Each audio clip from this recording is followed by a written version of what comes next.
Bon, bah, je crois que comme tout le monde, Philippe Lachaud m'a fait bien fermer ma gueule.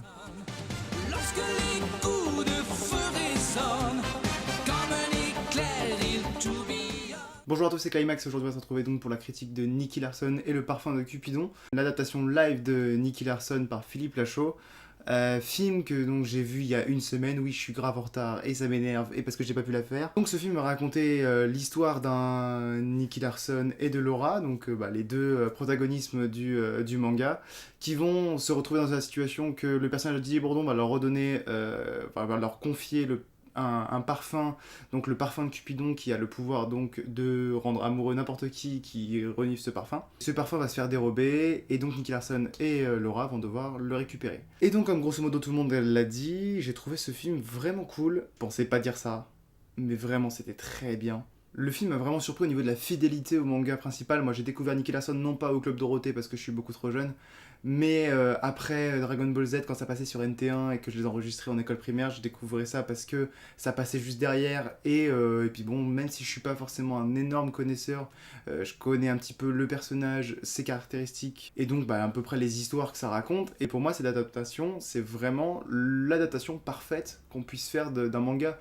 À l'heure actuelle, où toutes les adaptations de BD ou de manga en général est quand même plutôt ratée, enfin quand on regarde l'adaptation de Death Note, ou l'adaptation de... Bon, on va peut-être pas remonter jusqu'à Dragon Ball Evolution quand même. Mais bon, voilà, dans ce délire-là, on n'a jamais vraiment su adapter du manga. Même à l'époque où Jackie Chan avait adapté Nicky Larson, c'était quand même bien moins bien que ça. Et du coup, ouais, là, ça fait vraiment, vraiment plaisir. Et en plus, Cocorico, c'est français. Et dans un moment donné, où il y a une semaine, c'est sorti Qu'est-ce qu'on a encore fait au bon Dieu, des comédies où juste le cliché principal, c'est juste s'appuyer sur le racisme, ou sur un cliché d'une région de la France, ou des adaptations de BD complètement ratées, à part Alexandre Astier quand il fait Astérix, où là c'est vraiment cool. Mais quand on regarde Gaston Lagaffe, ou Boulet Bill, ou je ne sais pas quelle autre connerie, bah là ça fait du bien. Là on montre qu'on a quand même du talent. Et en plus on a quand même quelqu'un qui est vraiment passionné par Nicky Larson et par le Globe Dorothée en général, et qui vraiment a retranscrit tout ce qu'il a senti, et comme si c'était vraiment un rêve de gamin. C'est comme si vous aujourd'hui vous disiez je veux réaliser un Star Wars, par exemple, et que du coup je veux être un personnage dans Star Wars. Et ça serait la même chose, ce serait la même idée, et du coup ça c'est complètement ouf, parce que vraiment il s'est toujours dit un jour je serai Nicky Larson. Et là il a vraiment été, et il est hyper crédible. Hyper crédible. En plus de ça, moi je m'attendais vraiment à un film ultra lisse au niveau mise en scène, un petit peu à la française quoi, parce que bon on a quand même des gros soucis par rapport à ça. Et pas du tout. La mise en scène, c'est incroyable.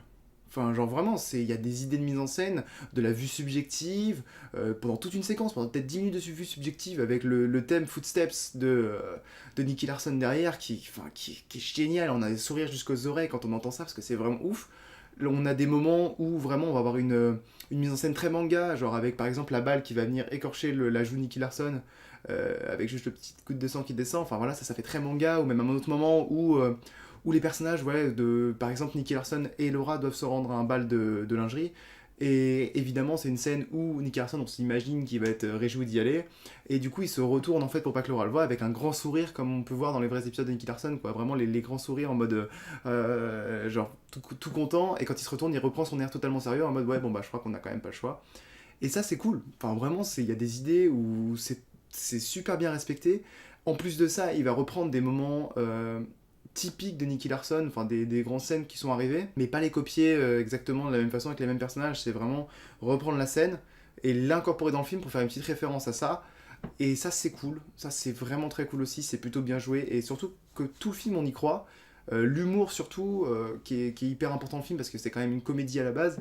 Euh, alors évidemment, il y a quelques blagues un peu franchouillardes qu'on peut avoir avec certains personnages. On va dire les deux personnages, les deux copains de la bande à Fifi, qui ouais sont un petit peu plus lourdingues, qui font un petit peu moins Nick Larson, qui sont un petit peu poussés dans le film comme ça. C'est peut-être un peu trop, mais encore c'est jamais vraiment dérangeant. Dès la première scène finalement, enfin pas la toute première scène, parce que la toute première scène vraiment ça faut quand même s'accrocher. On sent qu'on a l'impression que ça va être un petit peu limite et vraiment très très en bas de la ceinture pendant tout le film, ce qui est pas du tout le cas. Un coup passé ça, c'est cool. Et la première scène vraiment, on voit vraiment l'immeuble de Nicky Larson, l'appartement de Nicky Larson c'est le même avec des portes coulissantes et tout. Enfin vraiment, ils ont recréé l'appart parfait. Et avec la scène du tout premier épisode de Nicky Larson où il est avec son sniper comme ça et il est en train de mater les filles qui sont en train de faire du sport en face. Tout ça c'est super bien transcrit et ça marche vraiment. Et même s'il y a des moments où c'est totalement loufoque et tout, je trouve le film qui est Enfin voilà, c'est bien réalisé quoi. Il y a des idées, il y a une volonté de faire l'humour qui marche bien et pas que en bas de la ceinture, parce qu'il y a vraiment des moments où ça va être du comique de situation, c'est-à-dire que on va avoir un moment donné où les personnages sont pris par un sérum de vérité, et du coup il va y avoir des scènes totalement loufoques où il va révéler grosso modo le plan aux ennemis. Un truc qui est vraiment cool aussi, c'est toutes les scènes de baston. Toutes les scènes de baston sont hyper crédibles, et en plus qui font vraiment très manga. Et ouais putain, c'est vachement prenant, on a un vraiment grand sourire avec la bonne musique derrière et tout, c'est vraiment, c'est du Nicky Larson quoi, c'est vraiment purement du Nicky Larson, et vraiment bravo à Philippe Lachaud pour avoir ce film là, parce que personne n'y croyait. Quand on a vu encore les bandes annonces et tout, les bandes annonces donnent pas forcément envie, mais le film a tellement tout ce qu'il faut, et prenant, et surtout qu'on va passer par plusieurs émotions, on passe de l'humour à des moments un petit peu plus dramatiques, c'est vraiment, non franchement c'est gros plaisir à avoir vu ce film là, un très très bon divertissement, et non franchement c'est vraiment cool. Mention spéciale à Elodie Fontan, je trouve qu'il rend le rôle de Laura absolument parfait, et limite vraiment copier-coller avec la Laura du manga. Elle est vraiment très très crédible, encore plus que Philippe Lachaud, lui, qui est déjà pas mal. Il y a des moments où vraiment on sent la relation grosso modo un peu impossible avec Nicky Larson, comme c'est présent dans le manga, ou un petit peu le je t'aime moi non plus. Et ça c'est vraiment intéressant, et en plus que ça soit juste une bombe, c'est incroyable. On va dire, bon, le film est aussi, même si le film a des défauts, il en a des raccourcis un peu scénaristiques, un peu faciles, même quelques personnages vraiment poussés là, genre par exemple je pense à Didier Bourdon qui est vraiment poussé un petit peu dans le film, je trouve qu'il fait pas très très manga quoi, comparé aux autres personnages, et donc bon, à part ça, je trouve que tout le film marche bien, mais bon, le scénario est un petit peu bateau, mais c'est comme un épisode de Nicky Larson au final quoi, on avait un petit peu l'idée de ce qui pouvait se passer à la fin, et c'est exactement ce qui arrive, et finalement on est quand même content, et vraiment on est ressorti, j'ai presque cru que la salle allait applaudir à la fin quoi. Parce que même le plan final du film, il est parfait. Le plan final est parfait, quoi. C'est la fin d'un manga, quoi. Et ça, c'est génial. Donc vraiment, ouais, à tous ceux qui ont envie de cracher sur ce film, et pour une fois qu'on a un film français qui réussit quelque chose dans un truc où il prend énormément de risques, parce que si j'ai bien compris, il y a eu 1 an et demi d'écriture, où il a dû aller au Japon, le faire voir au créateur du manga, qui a absolument adoré le film. Et du coup, ouais, vraiment, faut soutenir, je pense, ce genre de film-là, parce qu'on n'a pas l'habitude d'avoir ce genre de choses, on n'a pas l'habitude d'avoir des adaptations qui fonctionnent aussi bien, et je pense que dans les adaptations de manga, pour tous ceux qui l'ont vu, surtout en regardant même quelques youtubeurs quand même, mine de rien, on voit ce qui ressort, surtout ceux qui connaissent vraiment très très bien Nicky Larson et le Club Dorothée, je pense au Genre du Grenier, je pense au Chef Otaku, etc., qui sont, eux, ils connaissent très très bien, et qui trouvent que la adaptation est vraiment parfaite. Ils ont fait que confirmer que le film était quand même très très réussi, quoi. Alors évidemment, je pense que si c'est pas Nicky Larson qui est écrit sur le titre, le film on le trouve un peu bizarre. Mais bon, là c'est du Nicky Larson, donc ça aide tout, et vraiment ça le fait du bout au bout, ça va au bout.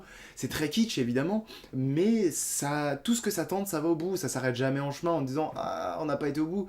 Non, tout ce qu'il va vouloir le faire, il le fait. Donc vraiment, j'encourage tous les gens à aller voir ce film, et même ceux qui sont pas forcément connaisseurs de Nicky Larson, je pense qu'ils peuvent... oui, même si c'est un humour un peu beauf, au bout d'un moment, vu toutes les conneries qu'on peut voir des fois au cinéma, je pense que ce genre de comédie-là, ça peut être intéressant à aller voir. Ça n'a pas de message raciste à la con, ça n'a pas vouloir se moquer d'un cliché de je sais pas quoi. Enfin vraiment, c'est vraiment une création de quelqu'un qui est passionné par Nicky Larson, et par le manga en général, et par le Club Dorothée à son époque, qui a une trentaine d'années. Alors évidemment, pour les trentenaires, ça va parler. Moi, ça me parle un petit peu moins dans toutes les références au Club Dorothée, genre l'apparition de Dorothée, je l'avais même pas reconnue pour tout dire au début, je l'avais même pas reconnue. Donc forcément, la scène, elle est passée. C'est-à-dire que même si ça fait de la référence, ça t'est pas jeté à la gueule pour te dire non mais faut que tu comprennes gros, parce que si tu le comprends pas, tu comprends pas le film. Et ça, c'est un truc qui fait plaisir. Souvent, ça arrive, des fois on fait de la référence vraiment où ça te le met en pleine gueule, mais bon, si t'as pas la référence, tu comprends pas, et ça dure longtemps. Que là, c'est assez subtil. Et c'est cool, ça empêche pas le film de se dérouler. Et donc ouais, non franchement, vraiment j'ai pris un gros kiff devant ce film, et j'ai vraiment juste hâte de le revoir. Donc franchement, j'invite tous les gens qui verront cette vidéo, qui n'ont pas vu le film, à aller au cinéma et à aller voir Nicky Larson. Vraiment, c'est un super film, c'est un super moment à passer, on rigole, et vraiment c'est cool. Également, pendant cette vidéo-là, n'hésitez pas à vous abonner juste en bas de la chaîne, ou dans le petit truc en bas de la vidéo. Franchement, ça ferait super plaisir, et ça aiderait beaucoup. En tout cas, nous on se retrouve dans la semaine, parce que évidemment je vais enregistrer plusieurs critiques cette semaine, je vais essayer. Il y en aura forcément une sur Alita. Il y en aura peut-être une autre sur Vice si j'ai le temps de le faire cette semaine. Sinon ça sera la semaine prochaine. En tout cas, moi je vous souhaite une bonne journée. Ciao. I remember when you were my baby, seems like only